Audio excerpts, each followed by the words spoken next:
their early similarities showed that they came from a common ancestor, and differences arose only later. The problem is that he faked his drawings.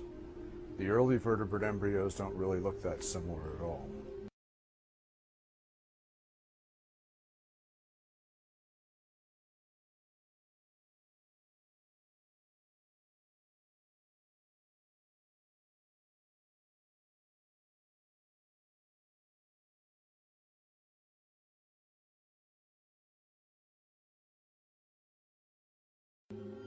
The problem with Haeckel's drawings wasn't just that they were inaccurate, they were actually false in many cases.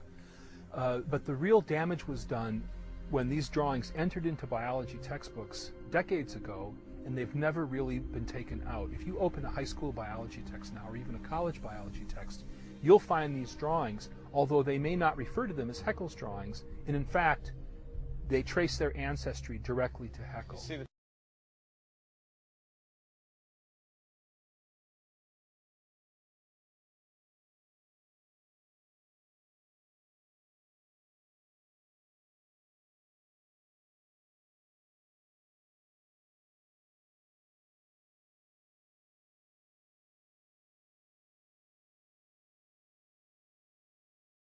Pictures of the embryos.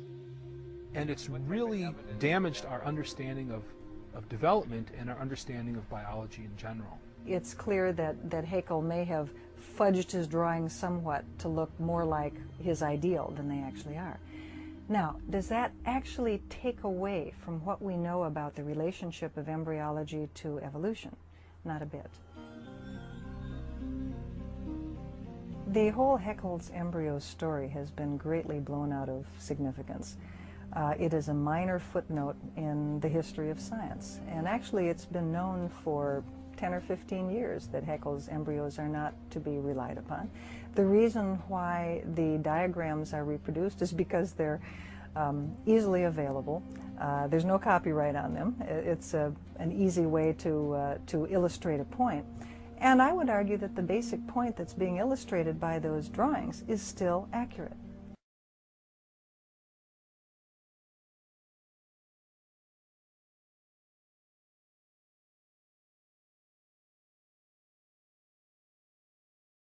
But if you go back earlier in development, the different classes of vertebrates look even more different. According to Wells, Haeckel, in many modern textbooks, misleads students not just because of fake drawings, but because they leave out the earliest stages of embryonic development. What students are shown as the first stage of embryonic development is actually the mid-stage.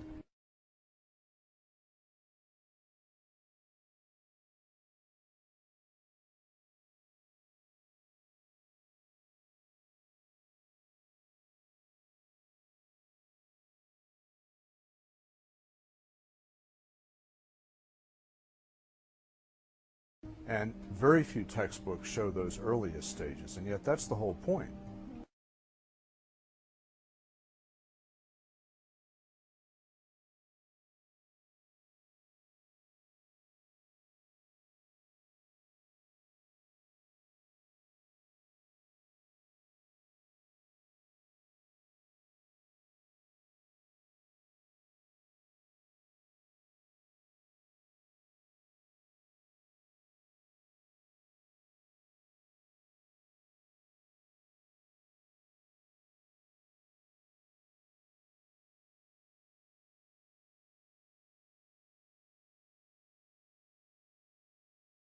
It's the earliest stages that are supposed to be the most similar, and they're not.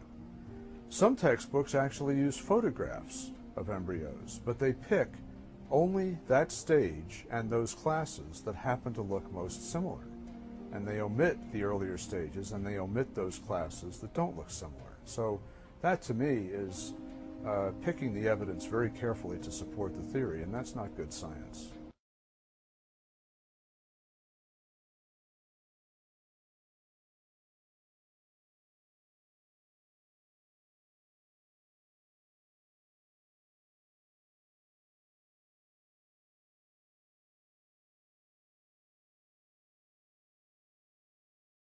Wells is a critic of Darwin's theory, But even staunch evolutionists like Harvard's Stephen Jay Gould have criticized the use of diagrams based on Haeckel in textbooks.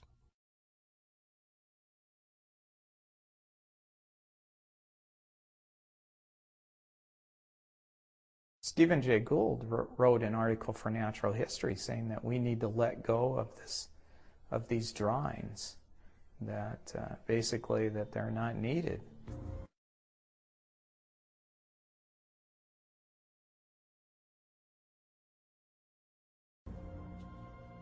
But when DeHart requested permission to let students read Gould's article, that request was turned down too. Why does Mr. DeHart feel so strongly to have these articles read? Well, it's because he wants to call into question the whole issue of whether evolution happened. I don't think this is good science education for the students in that district, and apparently neither did his colleagues nor his superintendent.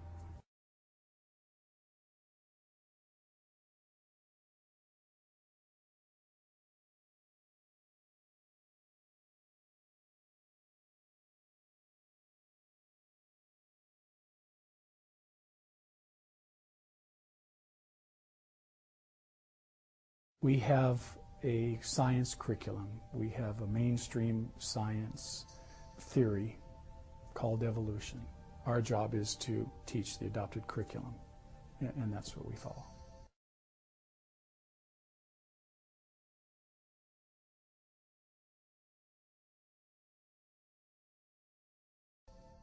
But just how important are Haeckel's embryos?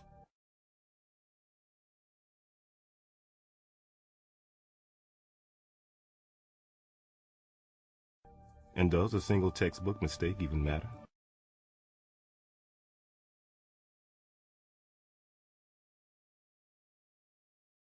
If Haeckel's embryo drawings were the only problem with biology textbooks, I would agree that this is an isolated error.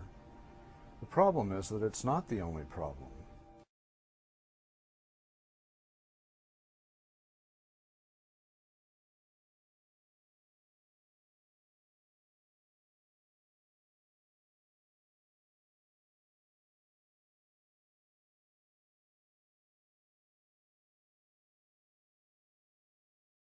In fact, says Wells, today's textbooks are filled with outdated examples for evolution.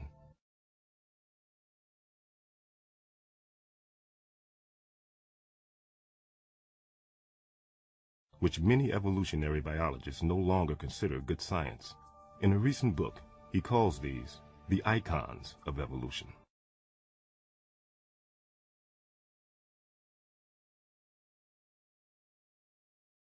The icons of evolution, these are examples of textbook evidences that have taken on a life of their own. They go far beyond the truth, far beyond the facts, and have become symbols, in effect, of Darwin's theory, symbols that actually distort the scientific evidence. In many cases, they're called icons by Darwinian biologists themselves.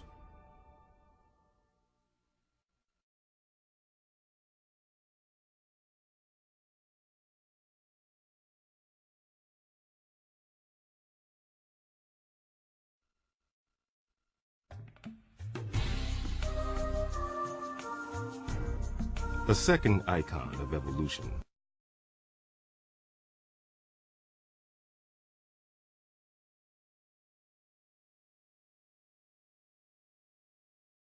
According to biologist Jonathan Wells, are finches found on the Galapagos Islands off of South America.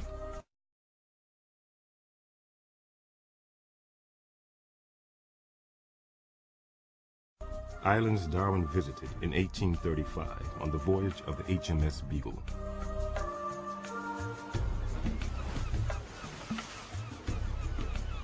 Another icon of evolution are some species of birds on the Galapagos Islands that are very similar except for the size and shape of their beaks.